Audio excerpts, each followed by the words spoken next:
here and Sure, why not? give us a few words here. Where's the round? Where's the round? Where's the round? Thank you. Peace, peace. I tell you what, Brother Nelson, come on up here, please. Oh, me. I tell you what, I am essentially a servant of the public. I ran in 2010. I finished 12th out of 40 candidates. I finished 1,699 votes. I actually met one of those voters last night. And it's nothing like seeing one of a voter. Someone who went to the polls and voted for you and believed that they saw something in you that they saw is in themselves. Okay? And the reason why I invited this brother up is because he, in fact, is someone who supports me online. And I'm really a mouthpiece for the public. All right?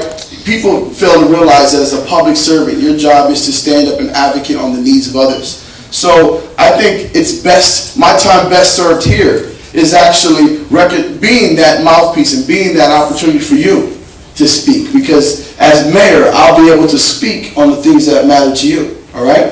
So we have a few minutes, and I don't know if we'll have another opportunity to speak on some of the things that trouble you. So why don't you share with everyone who you are and why you even support me? Because I think you do, right? Is that correct? All right, so tell everyone, please. My name is Nelson. I'm online. I do say a lot of things. I'm a young man who wants to do a lot with his life. I've had some barriers, but I've made choices.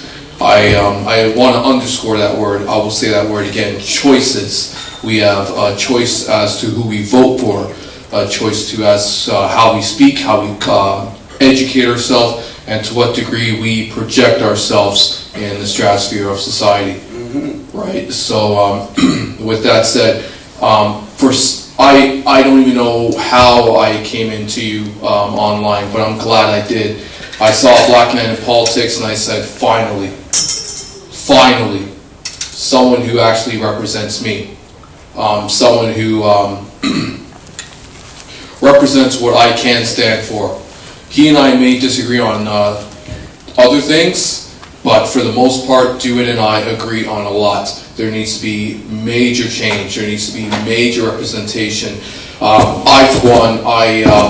Via social media, I speak to a lot of counselors and politicians. Very few who respond, not because I come at them with vulgarity, but because they are afraid to answer the questions that I put forth. Some of them represent blue, some of them red. I'm not trying to go at anybody here. I'm just putting it out there. If these people want my votes, they have to be willing to listen to us, right? That being said, we're here with Mr. Lee. He's actually willing to speak to us on record, on film, on camera. That alone says enough. We actually have a Where's Waldo campaign for certain people, right? At no point in time should anybody who wants to be represented by us be afraid to come to the microphone. I'm not trying to go on anybody or... No, it's all right. Feel free. The most I can say is I respect Mr. Lee for what he's doing. I respect Mr. Lee because there are very few people in Canada that are willing to take what he's willing to do. I believe you need to be commemorated heavily on what you're doing. Not only doing it once, because some people do what you do, they'll bow out because they didn't achieve their goal and they won't come back. What you represent is persistence.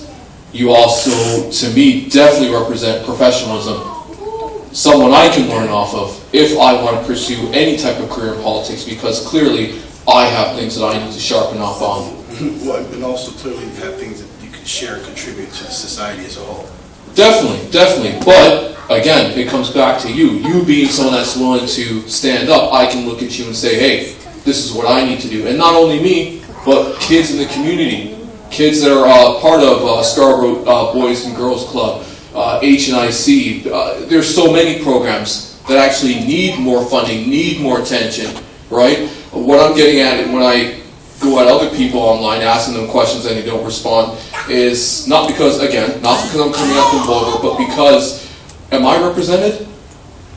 My personal experiences, when I'm pulled over and I got 3 squad cars boxing me in, and meanwhile there's nothing in my car, right. Am I represented?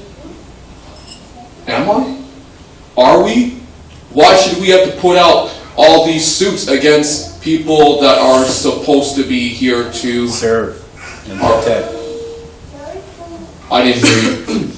To serve and protect.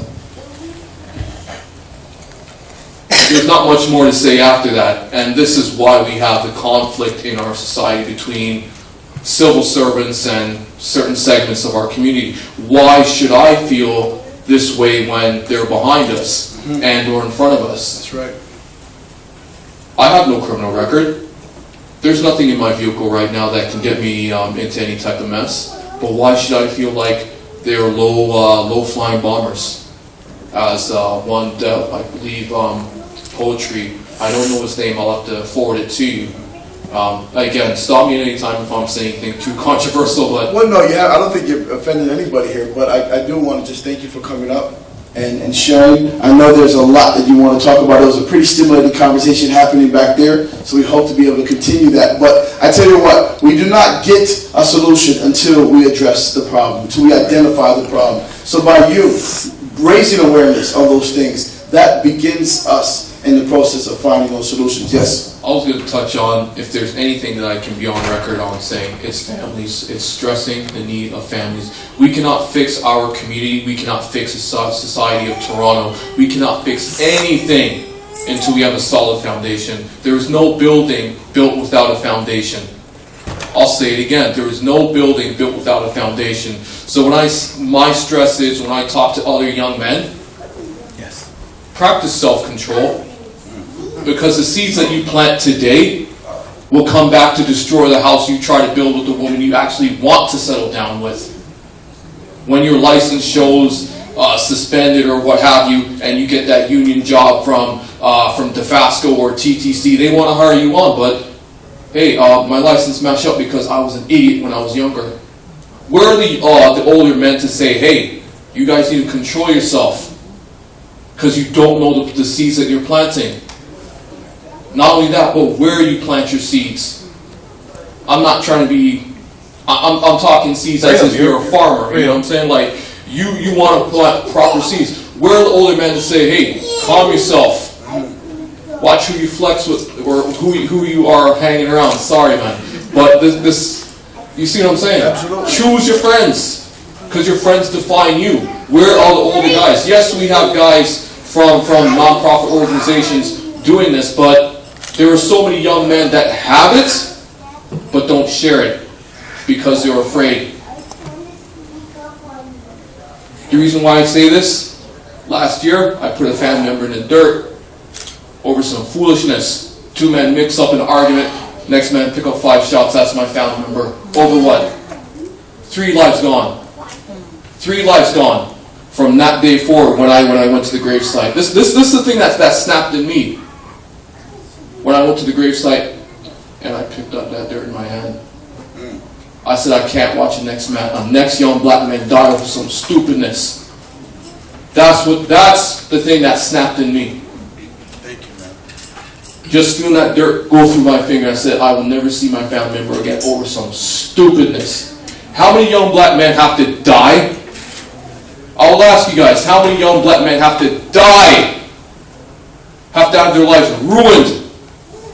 How many young black men have to die without a father because my family member had a young son? Innocent children are getting mixed up over the poor decisions we make. It's not only us young black men, but it's the parents above us that turn a blind eye because this man is doing his next thing and the next piece of money coming into the house. So we're going to say, okay, let me allow that and all this coming into the house. Parents got to control so that their children don't become young parents without any control. This is the message I'm trying to spread to young black men. If we can save them, maybe in a generation or two we can turn this around. Because until then, it's sad to say, but I'm just a blunt person. Us black people in Toronto, we are going to be eliminated. Eliminated. My dad came here in 73, and I see people that came here from other nations that have more than him in less time because we won't cooperate. We're all like to ask us as a community, because I can't believe that we've come this close to the Jane and Finch community, and we have not acknowledged what's really happening outside. See, where you go is where you're responsible. So this launched here. It's a very significant place, right? We're going to start a commitment to reaching youth, and you're going to start the Jane and Finch community? Well, you picked the right one, baby. Okay? You have a responsibility here. This is why this seed is planted here. So, you ready to get dirty? All my mentors and all my people here from Rise Above, are you really ready to affect change? Because you know what? Where we are is where that change is needed most. So I hope you're ready to get dirty. Play the dirt. Because if you don't want to play in the dirt, you'd have been down on Bay Street. Talking about Rise Above. East side. Least side. Well, we're here at Jane and Finch. And listen, the community that's waiting for us, you know, they've heard it before. They've seen it before. What's going to make us different? I know what makes me different. And brother, I appreciate you so much for coming. We're going to ask for 10 seconds of just a moment of silence for the lives that have been lost, your family member in particular. And we just want to acknowledge that. I want us to leave understanding that this community has experienced so much pain through violence. So we're going to have just a quick moment of silence.